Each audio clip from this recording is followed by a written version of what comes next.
Morning to you, Cowboy Jim up here in Fort McMurray, Alberta, Canada. And I'm just hoping that my little laptop is recording sound as well as the visual part.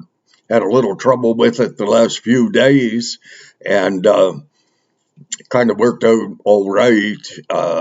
I headed south to my grandson's birthday and to party and to watch Cole Martin perform at the local Legion down in Innisfail. Had a lot of fun. And I had never seen my grandson sing so well and with such a level of confidence. Um, I was shocked. I mean, really. I, I've known for years that the Creator had blessed that boy with an ability to sing and play about anything, and and his songwriting and all that stuff. But I had never seen anything like his performance. I wished I could have gotten it recorded and put on TikTok or something. It was staggering, and had a wonderful evening at the Legion, a long drive from Fort Mac down there to Innisfail area. Used to be longer when I would be heading back to the ranch, which was southwest of Calgary, down by Black Diamond, Turner Valley area. But well worth the effort. On the trip south, I run a rather large 1 ton dually. It's beautiful and it's old. I think it's a '01, so it's about 22 plus years old. And I recently had it painted and new tires and rims put on, so on like that. Pretty big, pretty impressive. And on the tailgate, I had the wonderful character over there in Cold Lake who painted it, and he put Cowboy Jim on the one side of the tailgate and YouTube emblem on the other side of the tailgate. And boy, I'm telling you, you're trucking down the road and people pull up behind and study Cowboy Jim. That's a novel idea up here in the north. And getting down to Edmonton, not many people wear Western attire. Innisfail, Red Deer, and south, that's cowboy country, and off to the west. But I would be trucking down the road, and lo and behold, uh, someone would pull up behind me and read the Cowboy Jim stuff, and then in the rearview mirror, as I would be going down the road, I would study.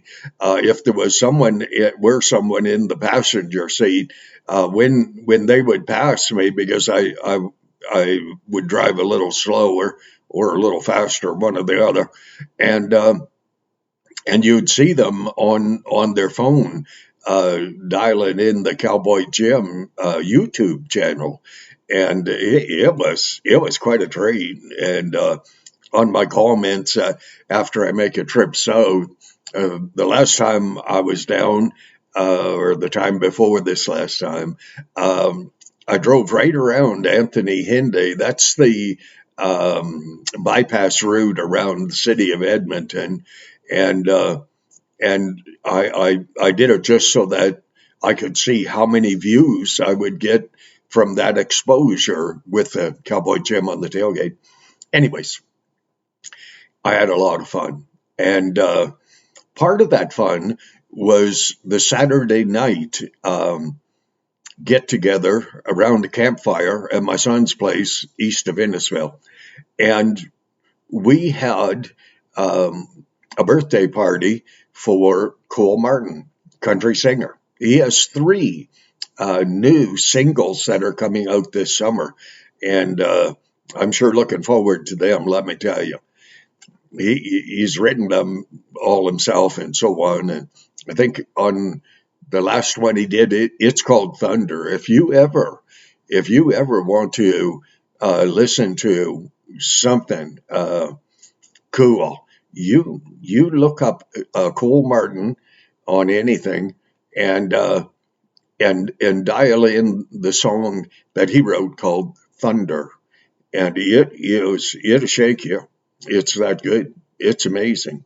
And prior to that, he did one that was called WHY, and that was his first song that he and his dad wrote, and it's impressive too. But anyways, we sat around the campfire, and there must have been 20, 25 people there, and listened to Cole sing.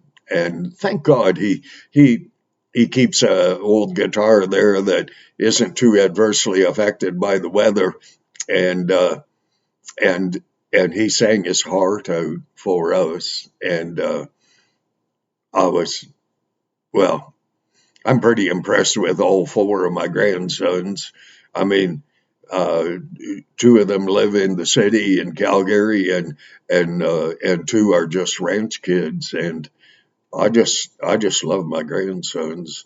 I don't get to see them often enough, what with living in the north and so on. But um, I listen to a young man. We'd go into the house time to time to warm up a tiny bit because it was chilly, man, and the wind was blowing. And one young man stood there, and I've been watching him for a while and studying him, and he didn't chase women like what you would expect a young person to do. And one of the guys said, "So and so is out there. You should go and see if you could introduce yourself and so on." And the young man said, "Can't do that." And the guy said, "Well, why can't you do that? You know her." He said, "I can't do that because I choose to be celibate." I looked at him, and and the guy he was talking to said, "What's that mean?"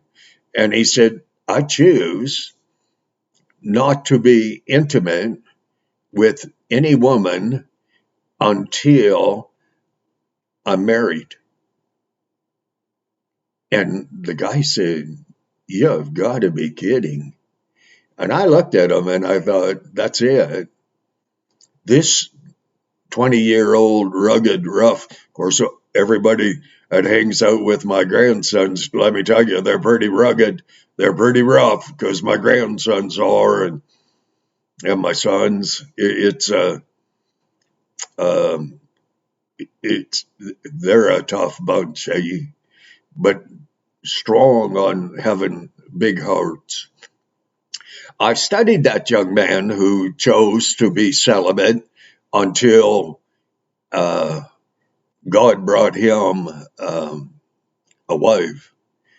And I told him, I said, uh, you would be well advised to pray every day for that lady that God will find for you, that lady who will bear your children. Hopefully, you will never, ever divorce. That's just such a wrong thing to do because most people divorce when they run out of the pleasure of getting to know each other. And it takes a few years, usually 10 or 12, and then everybody just goes off on their own. But it's not the way God intended at all. So I told that young man, I said, every morning you get up, you pray for your future wife. And I said, if you're looking for a wife that you have some commonality with, I said, you should be looking in church. He said he does. He was. And I said, my esteem for you, my respect for you just took about 6 steps better from listening and hearing what you said. And I said, I truly reverence you and your intent. We all screw up, eh? That's our nature. But and we sin. It's simple. And you might call sin one thing, and another will call it something else. Uh, in Scripture, it says, "For a man to know to do good and doeth it not, it is sin." So you know you should be doing something in such a manner, and you choose not to. To you, that is sin. So listen, we're not a bunch of princesses. We're rugged. Uh, my family's Irish. We sat around the fire with a bunch of kids that were from Holland and Switzerland and European countries like that, but they have one thing in common: they're men and they're rugged. And when you sit on a horse in the mountains, whether it's at the bottom of a mountain or near the top, as far as a horse can take you, because walking's really silly. I don't like walking. And you look around and you realize that scripture is correct in the Bible. It says, all nature cries out as to the very existence of God. So, children, I'm going to cut this one short, covered quite a few subjects, and but we will see what title we can get on this and see if the sound is recording. I mean, gee whiz, I had to delete about 4 videos so far that I thought we had the thing working and it wasn't because I'm not very good on the laptop. But, anyways, God bless you. Truly, God bless you. Y'all have a good day now. Over and out from Cowboy Jim up here in Fort Mac.